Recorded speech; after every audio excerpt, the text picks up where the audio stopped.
और इस तरह से बहुत सारे जो अच्छे प्रावधान, जो अच्छे तजुर्बे, जो अच्छे प्रयोग देश भर में किए गए थे, यहाँ नहीं किए गए। जो अच्छे रिफॉर्म्स वहाँ लाए गए थे, यहाँ नहीं लाए गए, वो लाने शुरू हुए। और हमारे रिसोर्सेज को कभी पूरी तरह एक्सप्लोर नहीं किया गया। और जब किया गया तो हमारे पास इतने अपार रिसोर्सेज हैं। अभी जैसे ये पर्पल रेवोल्यूशन और लेवेंडर की बात हुई है, अब इसका अनुसरण उत्तराखंड में हो रहा है, इसका अनुसरण हिमाचल में हो रहा है, अरुणाचल प्रदेश में हो रहा है, और वहाँ हम गुलमर्ग और भद्रवाह से शुरू हुए थे और हम डुगडू की तरफ और बिलावर की तरफ भी बढ़ रहे हैं। So is going to give a quantum jump. इसी प्रकार से स्पेस टेक्नोलॉजी का हम हिस्सा ना थे, अब हम उसका भी हिस्सा बन गए। The first ever department teaching and this, I mean this is information which doesn't find much coverage in the news. The first ever teaching department of space technology in India after Trivandrum was set up in Jammu about 4 years back. And हमने इसका नाम रखा Satish Dhawan space centre, क्योंकि सतीश धवन जम्मू कश्मीर के वासी थे और जम्मू कश्मीर में इस बात की जानकारी नहीं थी। तो हमने कोशिश की है कि हम जब जम्मू कश्मीर को भारत की मुख्य धारा का हिस्सा बनाएंगे मानसिक स्तर पर भी, और अलग अलग भिन्न भिन्न सेक्टर्स को लेकर के भी, तो obviously we will be a contributor to that growth story. कोई किसी और का question on the subject? Sir एक मिनट सर, एक प्लीज सर, सब्जेक्ट पर, इसी विषय पर। सर एक बोल।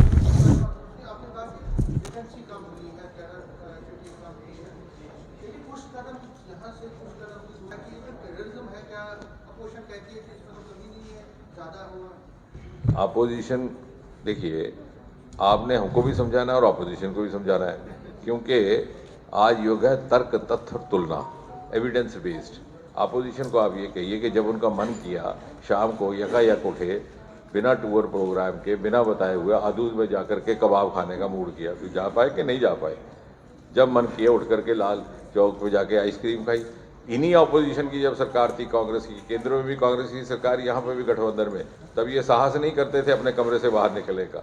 आज अगर खुली हवा में घूम रहे हैं और जब मर्जी करे उठ करके और दिस पर घूमने जा रहे हैं, तो हमने तो इनके लिए भी आज़ाद फिजा पैदा किया। और दूसरा, on a serious note, I think the biggest testimony of the normalcy and peace having returned, particularly the Kashmir Valley, is the tourist flow. जब 2.5 करोड़ टूरिस्ट आता है तो वो आपके कहने से नहीं आएगा, मेरे कहने से नहीं आएगा, सरकार के कहने से नहीं आएगा, मीडिया के कहने से नहीं आएगा।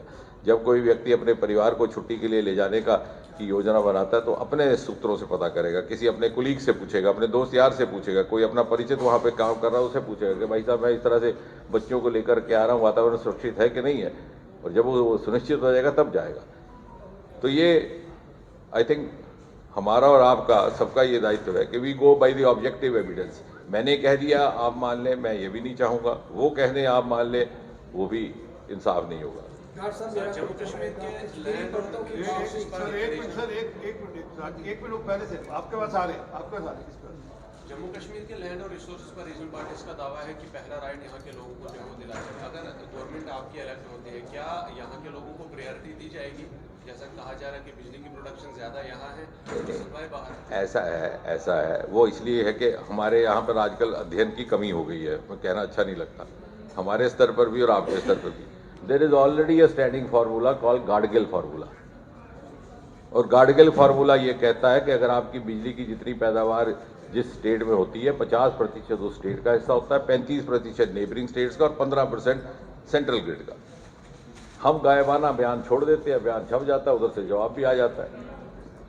So this is nothing new. और ये भी जब मैंने कहा कि जब main streaming of Jammu Kashmir होगी तो जम्मू कश्मीर उस ग्रोथ स्टोरी का हिस्सा बनेगा, तो ये जो प्रावधान देश भर में लागू है यहाँ पर भी पूरी लेटर एंड स्पिरिट में लागू होंगे।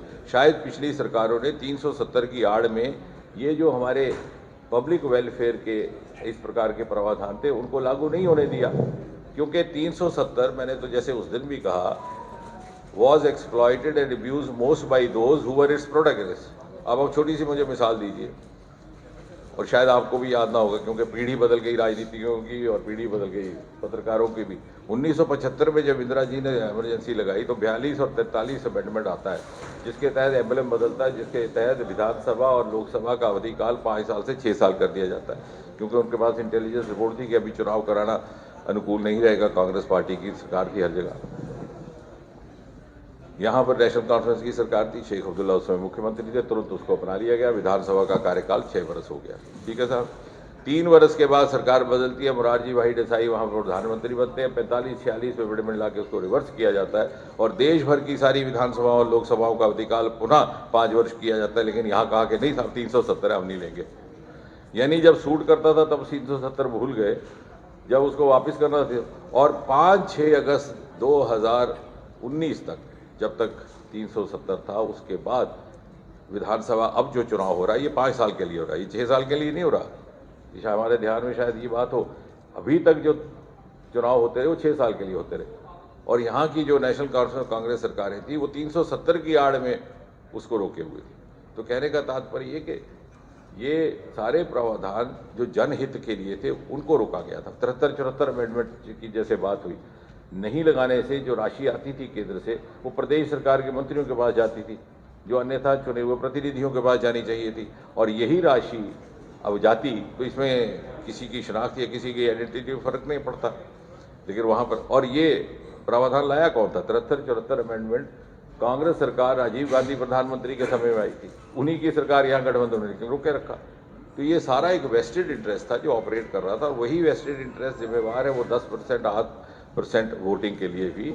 जब हम उससे मुक्त हो जाएंगे और धीरे धीरे हम मुख्य धारा का हिस्सा बनेंगे तो हमारी ग्रोथ स्टोरी शुरू होगी। और हमारे पास इतना सरमाया, और हमारा youth is very aspirational. Jammu Kashmir का यूथ बहुत ही आकांक्षी है, but he had given up somewhere.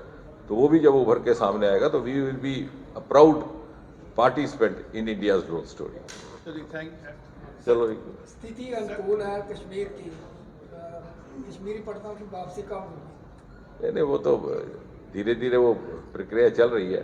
एक समय आएगा कि वहाँ पे वैसे ही। सर 10 साल हो गया अभी तक। सर किश्तवाड़ में सरूरी की रैली में नारे लगाए गए हैं, यहाँ क्या चलेगा निज़ाम मुस्तफा, आपको लगता है कि उनके खिलाफ एक्शन होगा? वो तो इसमें मैं नहीं पढ़ना चाहता, ये तो कानूनी जो कानून कहता है उसके मुताबिक law and machinery will take a call. लेकिन चुनाव के समय बहुत सारी ऐसे, मैंने कल भी कहा था कि opposition is still trying the tricks of the last election but the voter has moved on. अब बहुत सारे नाराबाजी से जो खासतौर से हमारा युवा वोटर है वो बहुत ज़्यादा मुतासिर और प्रभावित भी नहीं होता। He goes by the evidence and he wants to be the part of the development journey, the growth journey led by prime minister Modi. बाकी हाँ, जो देशद्रोह के नारे हैं उनके बारे में क्या कार्रवाई होगी मुझे विश्वास है वो तो यहाँ की सरकार उसका संज्ञान लेगी। सर 335 से भी डिसीजन सुप्रीम कोर्ट ने भी दे दिया, लेकिन नेशनल कॉन्फ्रेंस और पीडीपी अभी भी मानने को तैयार नहीं है। मैनिफेस्टो में भी डाल दिया, लेकिन मीडिया कर्मी से बातचीत करते हुए कह रहे हैं कि 100 साल तक वापस नहीं आएगा। लेकिन मैनिफेस्टो में लोगों को कह रहे हैं कि हम वापस लाएंगे, रेजोल्यूशन लाएंगे असेंबली के अंदर। इसे सर कैसे जम्मू की जनता देखेगी? नहीं, सबसे पहली बात तो ये कि ये अब मुद्दा ही खत्म हो गया। लेकिन अभी मैनिफेस्टो में सबसे प्रमोट किए जा रहे हैं। वो कोशिश है, मैंने जैसे कहा ना, they are trying the tricks of the last election. लेकिन कश्मीर का जो घाटी का आम आवाम है जिसको वो शायद अपील करना चाह रहे हैं वो भी इस बात से प्रभावित नहीं होता। He wants to move on.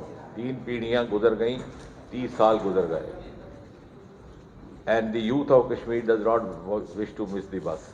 वो देख रहा है कि किस तरह से अनेकों अवसर मोदी जी के आने के बाद देश भर में उपलब्ध हुए हैं, वो अपने आप को उससे वंचित नहीं रखना चाहता, और ये सारी उसके लिए बाधाएं हैं। सर थोड़ी देर पहले अभी सुनवा ब्रिगेड के बाहर आतंकी हमला हुआ जिसमें हमारा एक जवान भी इंजर्ड हो गया। सर सेपरेशन अभी भी चल रहा है। उसकी सूचना भी पूरी प्राप्त कर रहे हैं हमारे मीडिया कर्मी। जानकारी पूरी होने पर 4 बजे आपसे उस पर डिटेल डिस्कशन करेंगे। सर वन लास्ट 371 को बहुत ज़्यादा प्रमोट किया जा रहा है।